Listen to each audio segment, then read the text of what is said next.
नमस्कार विद्यार्थी मित्रांनो. आज आपण GFCचा तास घेणार आहोत. एकूण आपली 3 प्रकरणं झालेली आहेत. चौथं जे प्रकरण आहे त्याचं नाव आहे संसाधने एकत्रीकरण, ज्याला इंग्रजीमध्ये रिसोर्स मोबाइलायझेशन असं म्हटलेलं आहे. हे उद्योगधंद्यासाठी किंवा व्यवसायासाठी जी काही यंत्रसामुग्री लागते किंवा जी काही वेगवेगळी संसाधनं लागतात त्याचं आपण एकत्रीकरण करणं गरजेचं आहे. मनुष्यबळ असेल, भांडवल असेल, यंत्रसामुग्री असेल, कच्चा माल असेल, म्हणजे या सगळ्या गोष्टी आपल्या उद्योगासाठी आवश्यक असतात. त्यावरच आपण उद्योग सुरू करू शकतो. म्हणजेच ही जी सगळी संसाधनं आहेत त्याची आपल्याला गोळाबेरीज करावी लागते वेगवेगळ्या ठिकाणाहून. तसंच योग्य तो मोबदला देऊन ह्या सगळ्या गोष्टी आपल्याला मिळवाव्या लागतात आणि तरच आपला उद्योग व्यवसाय या ठिकाणी सुरू होऊ शकतो. म्हणून त्याला संसाधने एकत्रीकरण असं म्हटलेलं आहे. म्हणजे या ठिकाणी या संसाधनांचं एकत्रीकरण करणं हे सुद्धा फार कौशल्याचं काम आहे. हे कौशल्य जेव्हा आपल्याला जमतं तेव्हाच आपला उद्योग व्यवसाय चांगल्या पद्धतीने चालू शकतो. तर त्याच्यामध्ये आपण निश्चितच बाजारपेठेचं संशोधन सुद्धा आपण करणं गरजेचं आहे. त्याच पद्धतीने पुरवठादार असतात, मालाचा पुरवठा करणारे, वित्त पुरवठादार असतात, वितरण व्यवस्था असते. अशा अनेक गोष्टींचा विचार किंवा अनेक अशा गोष्टींची गोळाबेरीज आपल्याला करावी लागते. ते निर्णय घ्यावे लागतात, ती पावलं उचलावी लागतात. तर अशा संबंधाच्या सगळ्या गोष्टी आहेत तर त्या सुद्धा या संसाधने एकत्रीकरणामध्ये येतात. तसंच कुशल कर्मचाऱ्याची निवड करणं हा सुद्धा त्याच्यातील एक महत्त्वाचा भाग आहे. आपण उद्योग व्यवसाय सुरू केलेला आहे आणि कुठल्याही प्रकारचे कर्मचारी जर आपण भरत असू तर त्याचा उपयोग नाही. जे त्या आपल्या उद्योग व्यवसायाच्या भरभराटीसाठी, तो उद्योग व्यवसाय चांगल्या पद्धतीनं चालण्यासाठी कुशल कर्मचाऱ्यांची निवड करणं हे सुद्धा एक प्रकारचं कौशल्य आहे आणि ते सुद्धा एक उद्योजक म्हणून, एक व्यावसायिक म्हणून आपल्याला जमलं पाहिजे. तसंच तंत्रज्ञानाचा अवलंब याचं सुद्धा एकत्रीकरण केलं पाहिजे. काळ बदलतो, या बदललेल्या काळानुसार विज्ञान तंत्रज्ञान सुद्धा बदलत असतं. म्हणजे नवनवीन ॲडव्हान्स टेक्नॉलॉजी, आधुनिक तंत्रज्ञानाचा वापर आपण आपल्या उद्योग व्यवसायामध्ये करणं गरजेचं आहे, जेणेकरून आपल्या उद्योग व्यवसायाला चांगल्या पद्धतीचा सपोर्ट होईल, उत्पादन प्रक्रिया चांगल्या पद्धतीची होईल. तसंच उत्पादन सुद्धा अधिक होऊन त्या उत्पादनाची गुणवत्ता सुद्धा चांगली मिळण्यासाठी आपल्याला मदत होते. म्हणून तंत्रज्ञानाचा अवलंब याचं सुद्धा आपण एकत्रीकरण करणं गरजेचं आहे. त्याच पद्धतीने मित्रांनो, कच्चा माल व भांडवलाची उपलब्धता याचं सुद्धा एकत्रीकरण करावं लागतं आपल्याला.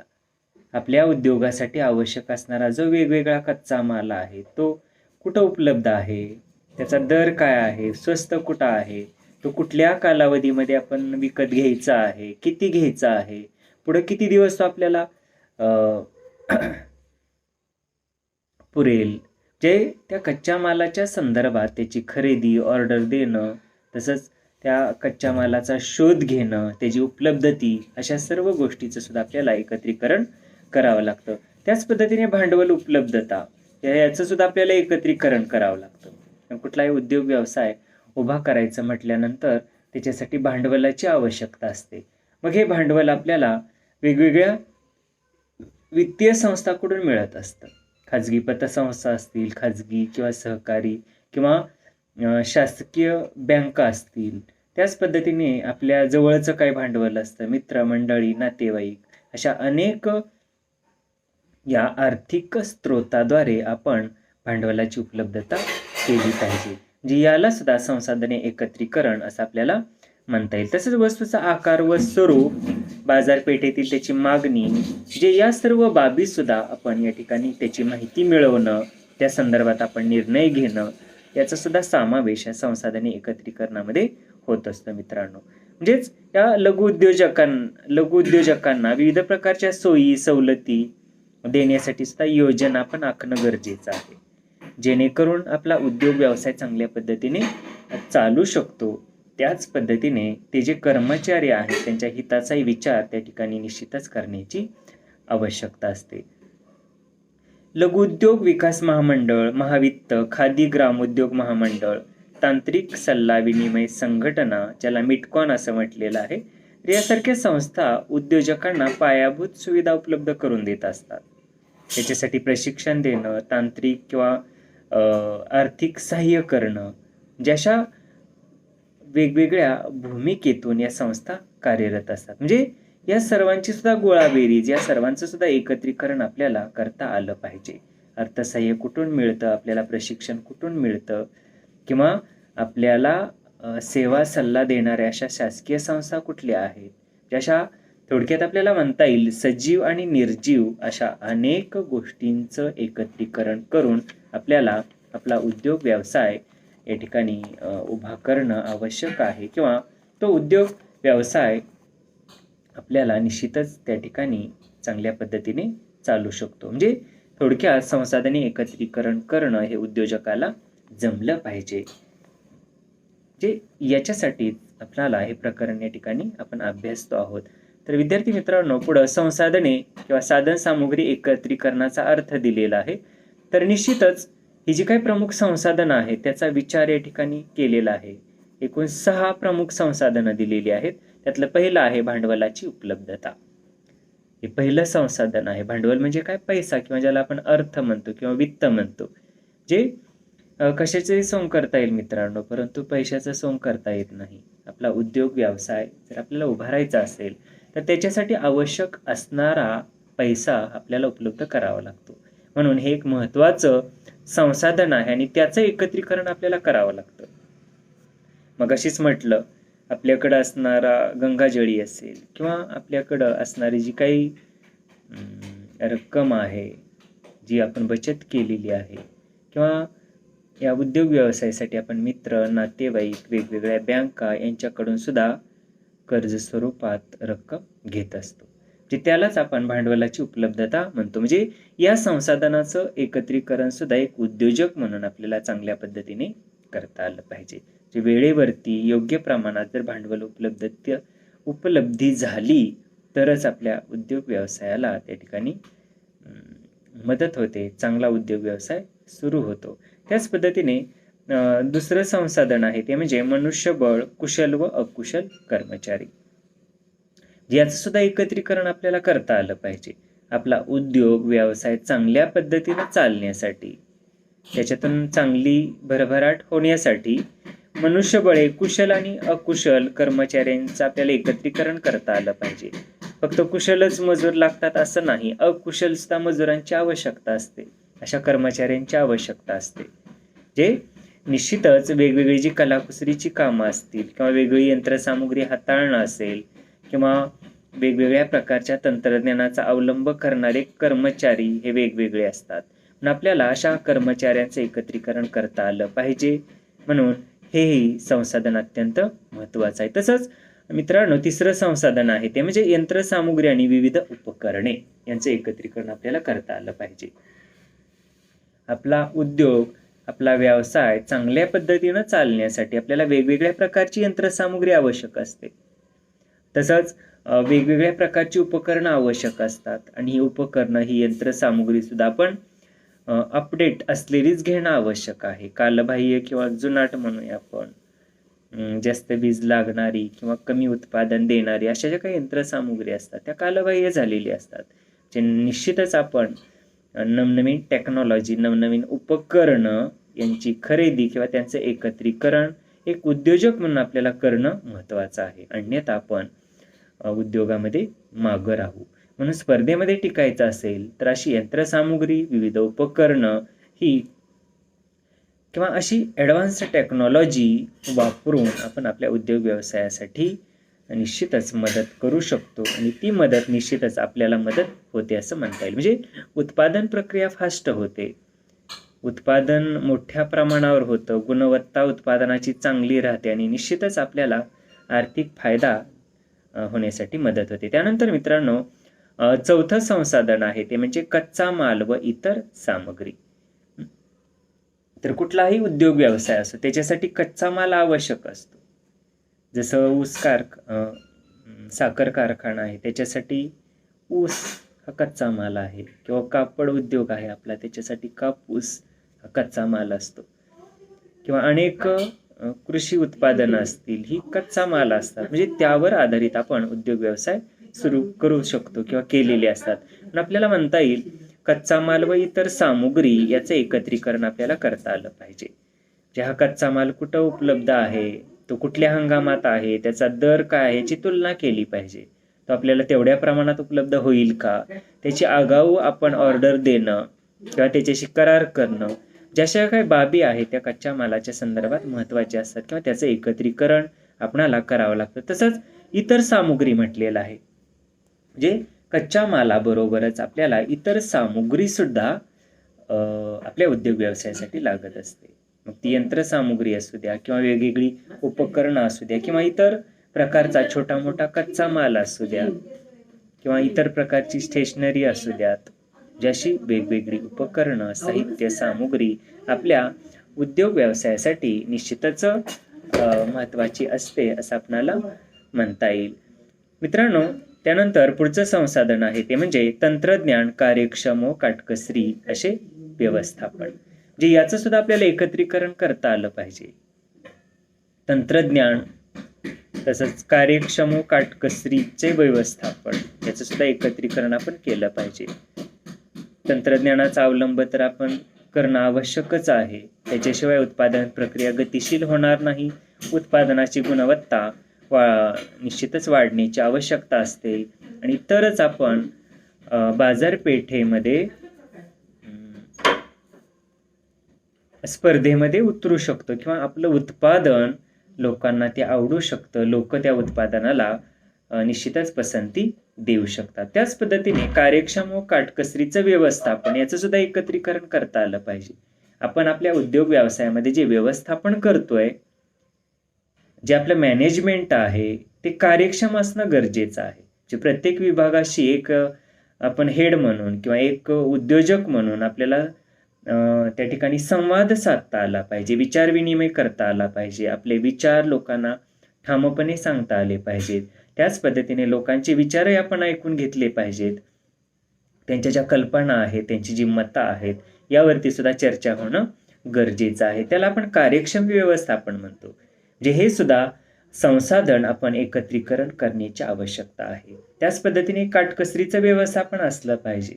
एक उद्योजक आहे आपण, जेव्हा काटकसरीचं तत्व आपण अवलंबतो तेव्हाच आपला उद्योग चांगल्या पद्धतीने चालू राहतो किंवा भरभराटीला येतो. निश्चितच जर आपल्याला फायदा झालेला असेल आपल्या किंवा नफा झालेला असेल तर त्या नफ्याचा सुद्धा आपण चांगल्या पद्धतीने काटकसरीने उपयोग करून घेता आला पाहिजे. आपल्याला एखादा विभाग वाढवणं, कर्मचाऱ्यांच्या पगारामध्ये वाढ करणं, त्यांना वेतन भत्ते जे आहेत त्याच्यामध्ये वाढ करणं असेल किंवा कर्मचाऱ्यांसाठी काही आणखीन सुविधामध्ये वाढ करणं असेल किंवा त्या उत्पादनाची गुणवत्ता वाढण्यासाठी नवीन टेक्नॉलॉजीचा वापर करणं किंवा आपल्या उद्योग व्यवसायामध्ये संशोधनाला महत्त्व देणं, इतर पूरक प्रकल्प आपल्या उद्योगामध्ये सुरू करणं, जशा अनेक गोष्टीसाठी आपण ती काटकसरीचं तत्व अवलंबू शकतो किंवा मिळालेल्या नफ्याचा उपयोग आपण त्या ठिकाणी करू शकतो.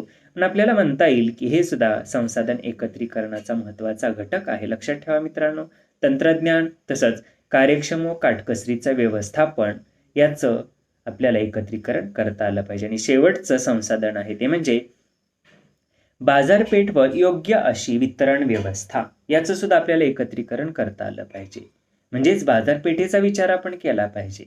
आपल्या उत्पादनाला कुठल्या बाजारपेठेमध्ये चांगली मागणी आहे, आपल्यासारखीच उत्पादनं कुठल्या बाजारपेठेमध्ये त्याची आवक कमी जास्त आहे, कुठली नवीन बाजारपेठ आपण काबीज केली पाहिजे जेणेकरून आपल्या मालाला चांगला उठाव मिळेल, मागणी वाढेल आणि निश्चितच नफा वाढेल.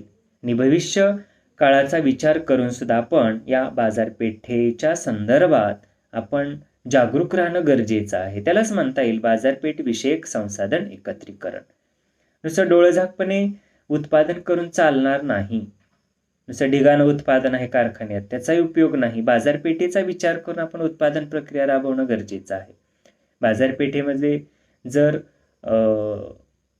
परिस्थिती जर योग्य नसेल, उठाव मिळत नसेल, तर आपण उत्पादन प्रक्रिया अधिक वाढवून उपयोग नाही त्या ठिकाणी. किंवा आर्थिक मंदी असेल, जे या काळातही आपण योग्य निर्णय घेणं गरजेचं आहे. म्हणून बाजारपेठ हे संसाधन याचाही विचार आपण करण्याची आवश्यकता आहे. तसंच योग्य अशी वितरण व्यवस्था, उत्पादित केलेला माल हा शेवटच्या घटकापर्यंत म्हणजे ग्राहकाच्या घरी मिळेपर्यंत त्याची वितरण व्यवस्था आपण करण्याची आवश्यकता आहे. त्याचाही विचार केला पाहिजे. म्हणजे या संसाधनाचं एकत्रीकरण करणं हे सुद्धा आपलं एक कर्तव्य आहे उद्योजक म्हणून.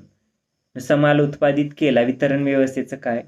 त्या ठिकाणी जर वितरण व्यवस्थेचा बोऱ्या वाजत असेल, आपली वाहनं जर चांगली नसतील किंवा आपल्या वाहनाद्वारे तो माल, ते उत्पादन मार्केटमध्ये पोचायला जर खूप वेळ लागत असेल, तर त्याचा उपयोग नाही.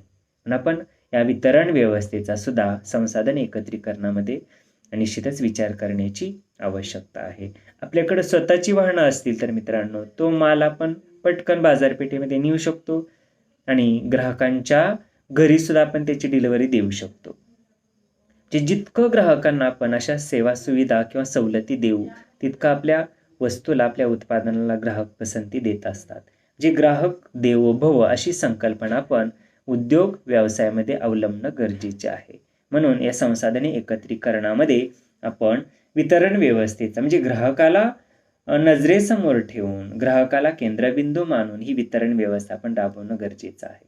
एका ठिकाणी जास्त आवक असेल मालाची, तर दुसऱ्या मार्केटमध्ये, दुसऱ्या बाजारपेठेमध्ये आपण तो माल नेला पाहिजे. म्हणजे जर वितरण व्यवस्था आपल्याकडे सक्षम असेल, तर आपण निश्चितच या ठिकाणी चांगल्या पद्धतीचा उद्योग व्यवसायामध्ये जम बसवू शकतो. म्हणून आपल्याला अशी संसाधने एकत्रीकरण करण्याची आवश्यकता आहे. तर मित्रांनो, पुढे व्याख्या दिलेली आहे. संसाधन एकत्रीकरणाचा अर्थ म्हटलंय. बघूया व्याख्या वाचतो मी. उद्योजकाने विशिष्ट वस्तू निर्मित करण्यासाठी भांडवल, लक्षात ठेवा, भांडवल, मनुष्यबळ, कच्चा माल, मशिनरी, व्यवस्थापन इत्यादी संसाधनाची पुरेशा प्रमाणात उपलब्धता करून देण्याच्या कार्याला संसाधने एकत्रीकरण असं म्हटलेलं आहे.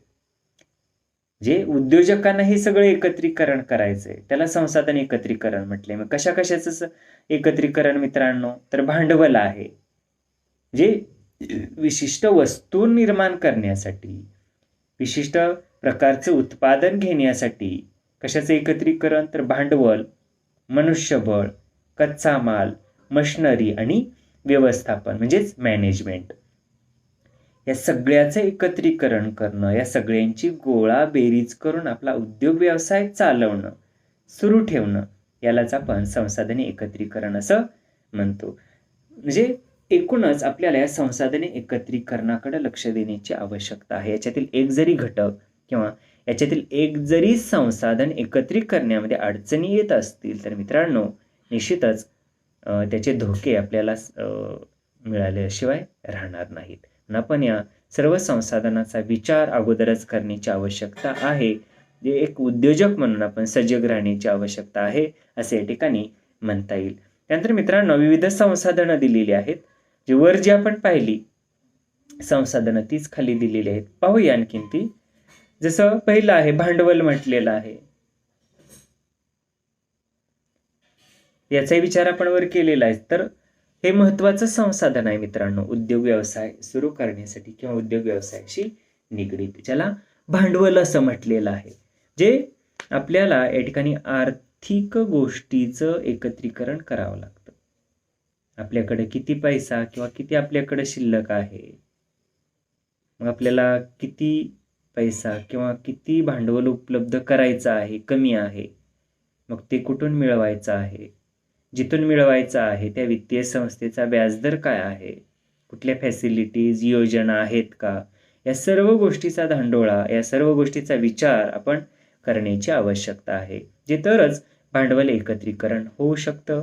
म्हणून भांडवल हे एक महत्त्वाचं संसाधन आहे. तर त्याचे स्रोत सुद्धा शोधणं गरजेचं आहे मित्रांनो.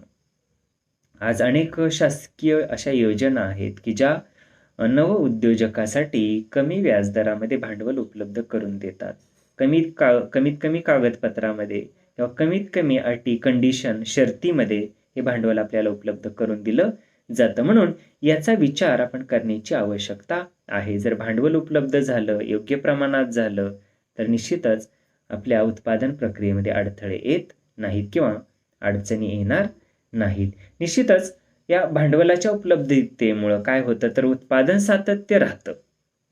म्हणजे आपल्याकडे जर भांडवल असेल तर उत्पादन प्रक्रिया कंटिन्यू चालू राहते, की ज्या भांडवलावरती आपण कच्चा माल आणणं, लोक कामाला लावणं, त्यांचं वेतन देणं, वीज, अमुक तमुक सगळं, वाहतूक, जाहिरात तयार करणं, वितरण व्यवस्था, बाजारपेठेमध्ये नेणं, ग्राहकापर्यंत तो माल पोचवणं आणि या संबंध प्रक्रियेमध्ये पैसा हा महत्त्वाचा असतो.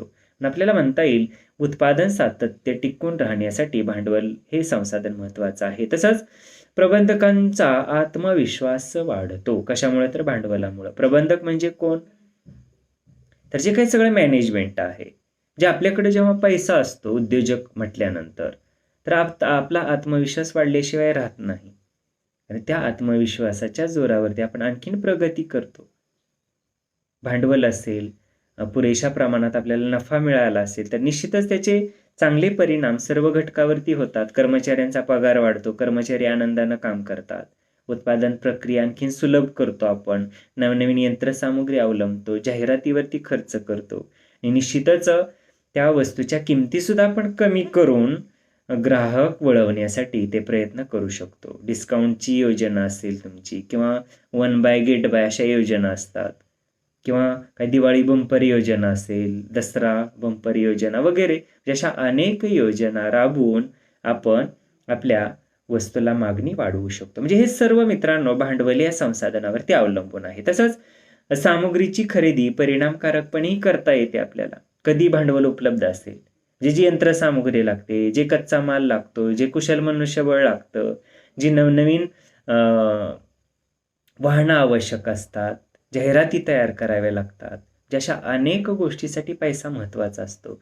म्हणून आपल्याला या ठिकाणी म्हणता येईल की भांडवल हे संसाधन अत्यंत महत्त्वाचं आहे. तसंच कर्ज मिळवणं सोयीचं होतं आपल्याकडे जर भांडवल असेल तर.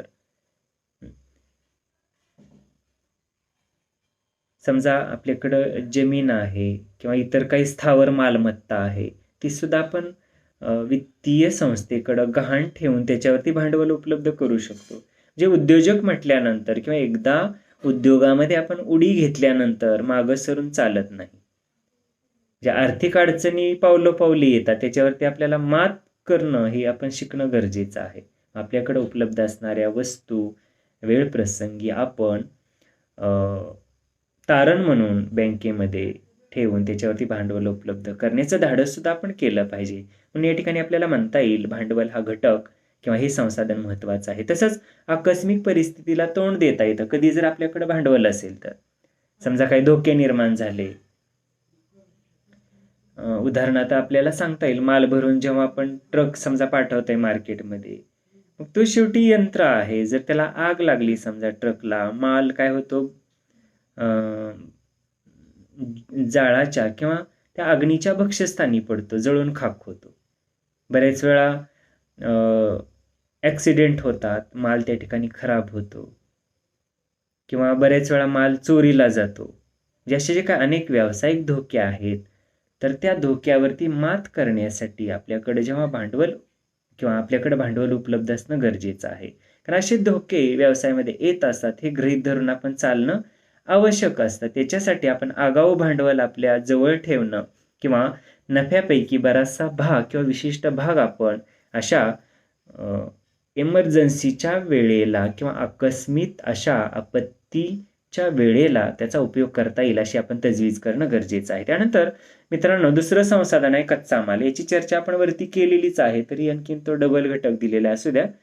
तर कच्चा माल ज्याला आपण रॉ मटेरियल म्हणतो, म्हणजे कुठलाही उद्योग व्यवसाय जेव्हा किंवा एखाद्या वस्तूचं उत्पादन आपण करत असतो त्यासाठी कच्च्या मालाची आवश्यकता असते. म्हणून असा कच्चा माल आपण कुठून मिळवायचा, त्याचा दर काय आहे, त्याचं कॅल्क्युलेशन केलं पाहिजे, तुलना केली पाहिजे व कुठून माल आणणं परवडेल, दर त्याचा किती आहे, उत्पादन कसं आहे, त्या कच्च्या मालाची गुणवत्ता कशी आहे, तो कच्चा माल पुरवठादार कसा आहे, त्याचा व्यवहार कसा आहे, तो आपल्याला पुढं त्या कच्च्या मालाच्या पुरवठ्यामध्ये सातत्य देऊ शकतो का, जशा अनेक बाबींचा विचार या कच्च्या मालाच्या संदर्भात करणं गरजेचं आहे. म्हणून कच्चा माल हे संसाधन आपण एक उद्योजक व्यावसायिक म्हणून या संसाधनाचा विचार करणं अत्यंत महत्त्वाचं आहे. तर निश्चितच एकूण उत्पादनाच्या 50 ते 70% पर्यंत खर्च या कच्च्या मालावरती होत असतो. म्हणून कच्चा माल हा घटक किंवा हे संसाधन अत्यंत महत्त्वाचं आहे. त्यानंतर मित्रांनो तिसरं संसाधन आहे ते म्हणजे मशिनरी आणि तंत्रज्ञान. म्हणजेच वेगवेगळी मशिनरी आपल्या उद्योग व्यवसायासाठी असणं गरजेचं आहे. जर पारंपरिक जुनाट किंवा कालबाह्य मशिनरी आपण वापरत असू तर तो कारखाना निश्चितच किंवा तो आपला उद्योग काळाच्या कसोटीला टिकणार नाही. कारण क्षणाक्षणाला जगामध्ये किंवा प्रत्येक व्यवसायामध्ये स्पर्धा आहे. आजच्या क्षणाचं ज्ञान पुढच्या क्षणाला ते अपडेट होत असतं किंवा ते जुनं होत असतं. म्हणून आपण अशा नवनवीन ॲडव्हान्स टेक्नॉलॉजी मशिनरीचा वापर आपल्या उद्योगामध्ये करणं गरजेचं आहे. हल्ली पाहतो आपण मनुष्यबळ जे आहे त्याऐवजी मशिनरीचा उपयोग मोठ्या प्रमाणावर केला जातो. जिथं 50 लोक कामाला किंवा 50 लोकांचं काम एखादं मशिनरी करू शकते. म्हणजे अशी ॲडव्हान्स टेक्नॉलॉजी आपण आज काळानुरूप वापरणं गरजेचं आहे. जेणेकरून उत्पादन प्रक्रियेवरती कमी खर्च होईल आणि उत्पादन तर जास्त होईल आणि याचा परिणाम आपल्याला चांगल्यात चांगली वस्तू कमीत कमी खर्चामध्ये निर्माण करता येऊ शकेल आणि निश्चितच फायदा आपल्याला मिळवता येईल. म्हणून आपण अशा माहिती आणि तंत्रज्ञानाचा उपयोग किंवा मशिनरी आणि असा ॲडव्हान्स टेक्नॉलॉजीचा उपयोग आपल्या उद्योग व्यवसायामध्ये करणं किंवा या संसाधनांचं एकत्रीकरण करण्याची आवश्यकता आहे. तर अशी जी काही नवीन तंत्रज्ञान आहे ते उत्पादन प्रक्रियेशी निगडीत तर असतात. तसं त्या वस्तूची जाहिरात करणं, त्या वस्तूची वितरण व्यवस्था करणं, ती वस्तू समजा स्टोरेज त्याचं करणं किंवा स्टोरूममध्ये ती वस्तू ठेवणं म्हणूया आपण. त्या वस्तूची गुणवत्ता दीर्घकाळपर्यंत चांगली राहणं. उदाहरणार्थ जर आपल्याकडं शीतकक्ष असेल तर त्याच्यामध्ये आपली तयार केलेली जी काही ॲग्रिकल्चर किंवा कृषी उत्पादन जे आहे ते चांगल्या पद्धतीचं राहतं. किंवा आपल्या दुग्ध व्यवसाय असेल आपल्याकडं तर रेफ्रिजरेटर जे असतात मोठमोठे तर त्याचा उपयोग आपण करून त्या वस्तूची गुणवत्ता कायम ठेवू शकतो. म्हणजे अशी जे काही नवनवीन किंवा ॲडव्हान्स टेक्नॉलॉजी आहे, तंत्रज्ञान आहे, मशिनरी आहे त्याचाही आपण वापर आपल्या उद्योग व्यवसायामध्ये करणं गरजेचं आहे. त्याच पद्धतीने मित्रांनो मनुष्यबळ याचं एकत्रीकरण आपण केलं पाहिजे. कारण किती जरी आपण विज्ञान तंत्रज्ञानाचं युग म्हटलं तरी मनुष्यबळाची आवश्यकता असतेच. ते यंत्र ते उपकरण चालवण्यासाठी निश्चितच ऑपरेटर म्हणूया किंवा मनुष्य लागतोच. जे सर्वच काम यंत्रानं होत असं नाही. पण आपल्याला म्हणता येईल की असं कुशल, अकुशल किंवा अर्धकुशल मनुष्यबळ याचं एकत्रीकरण आपण केलं पाहिजे. बरीचशी कामं ही माल वाहतुकीची असतात किंवा जरी आपल्याला माहिती आहे की प्रत्येक गोष्ट जरी यंत्रावरती होत असली तरी बरीचशी कामं त्याच्यासाठी अशा कुशल मनुष्यबळाची आवश्यकता असते. म्हणून अशा मनुष्यबळ किंवा असं संसाधन हे आपल्या उद्योग व्यवसायासाठी अत्यंत महत्त्वाचं असतं. मग या कर्मचारी निवडताना सुद्धा आपण निश्चितच अनेक गोष्टीचा विचार केला पाहिजे. तो कर्मचारी कसा आहे, त्याची शैक्षणिक व्यावसायिक अर्हता काय आहे, त्याच्याकडे कुठले स्किल किंवा कौशल्य आहेत,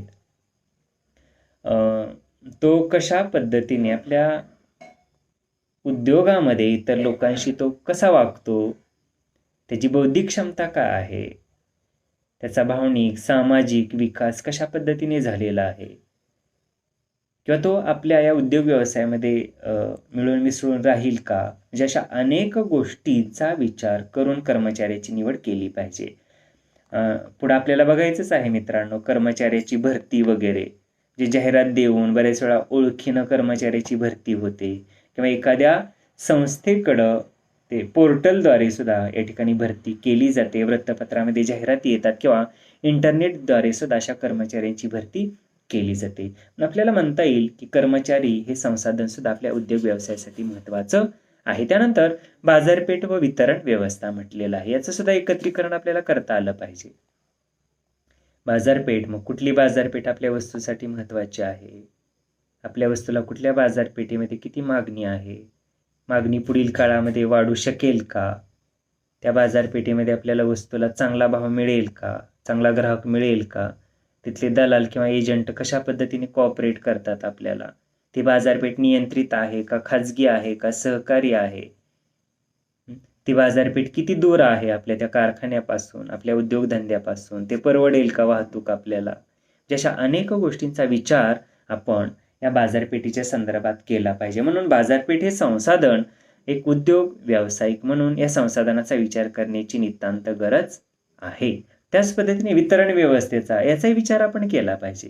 नुसता माल उत्पादित केला आणि गोडाऊनमध्ये ठेवला चालणार नाही. कारण जितका गोडाऊनमध्ये जेवढा वेळ ठेवू तेवढा त्याच्यावरती खर्च वाढतो, त्याची देखरेख आली किंवा ते भांडवल गुंतून पडतं, त्याचा परतावा आपल्याला मिळत नाही. म्हणून आपण आपल्या वस्तूच्या वितरण व्यवस्था सुद्धा चांगल्या पद्धतीने राबवणं गरजेचं आहे. तसंच व्यवस्थापन म्हटलेलं आहे शेवटी मित्रांनो. व्यवस्थापन म्हणजे मॅनेजमेंट, याचाही विचार आपल्याला आपण एक उद्योजक म्हणून करणं गरजेचं आहे. ते व्यवस्थापनामध्ये लोकशाही पद्धती असली पाहिजे. लोकांच्या आवडी निवडी, विचार, मते यांना जाणून घेऊन आपण निर्णय घेणं गरजेचं आहे. व्यवस्थापन जर चांगलं असेल तर उत्पादन प्रक्रिया चांगली होते, आपला उद्योग व्यवसाय चांगला चालतो, लोक टिकून राहतात.